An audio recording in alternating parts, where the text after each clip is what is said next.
Hello friends, காலையிலேயே எங்கள் அம்மாவோட அழைப்பு வந்துச்சு. இன்றைக்கி மீன் எடுக்கிறேன், வேகமாக வந்து காலையிலேயே மீன் குழம்பு வச்சு சாப்பிடுங்க அப்படின்னு சொல்லிட்டு.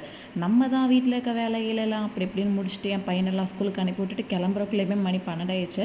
சரின்னு என் பையனை ஸ்கூல்லேருந்து பிக்கப் பண்ணிட்டு நாங்கள் வீட்டுக்கு போனோம். எங்கள் அம்மா வீடை பூட்டிட்டு ஆளை காணோம். என்னம்மா வீட்டு வாசலில் நிற்கிறேன், எங்கே போனீங்க அப்படின்னா, இந்த தாத்தா பார்க்க போயிருக்கேன், ஃபிஷ் எல்லாம் மேரினேட் பண்ணி வச்சுருக்கேன், பொரிச்சு சாப்பிடுங்க, இந்த வந்துடுறேன் அப்படின்னு. சரி, நானும் உள்ளே போய் பார்த்தேன். ஃபிஷ் குழம்புலாம் வச்சுருந்தாங்க, ப்ரான்ஸை ஃபிஷ் எல்லாம் வந்து மேரினேட் பண்ணி வச்சுருந்தாங்க. ஃபிஷ் எல்லாம் பொரிக்கிறதுக்கு சட்டியில் எண்ணெயும் ஊற்றி வச்சுருந்தாங்க. நான் யூஸ்வலாக ஃபிஷ்ஷெல்லாம் ஷாலோ ஃப்ரை தான் பண்ணுவேன். ஆனால் எங்கள் அம்மா வந்து எப்போவுமே டீப் ஃப்ரை தான் பண்ணுவாங்க.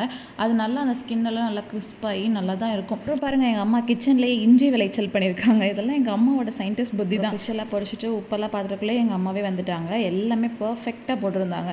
நானாக பண்ணியிருந்தேன்னா ஃபஸ்ட்டு ஒரு வாட்டி செக் பண்ணி பார்த்துட்டு அதுக்கப்புறம் இன்னும் 2 வாட்டி மிளகா பொடி உப்பெல்லாம் போட்டு தான் எடுத்து வைப்பேன். அதுக்கப்புறமா ப்ரான்ஸை ஃபிஷ் எல்லாத்தையும் ஃப்ரை பண்ணி சூப்பராக சாப்பிட்டுட்டு அப்புறம் பார்த்தீங்கன்னா என் தங்கச்சி வந்து ப்ரௌனிலாம் செஞ்சு கொண்டு வந்து தான் அதையும் சாப்பிட்டுட்டு வீட்டுக்கு கிளம்பியாச்சு.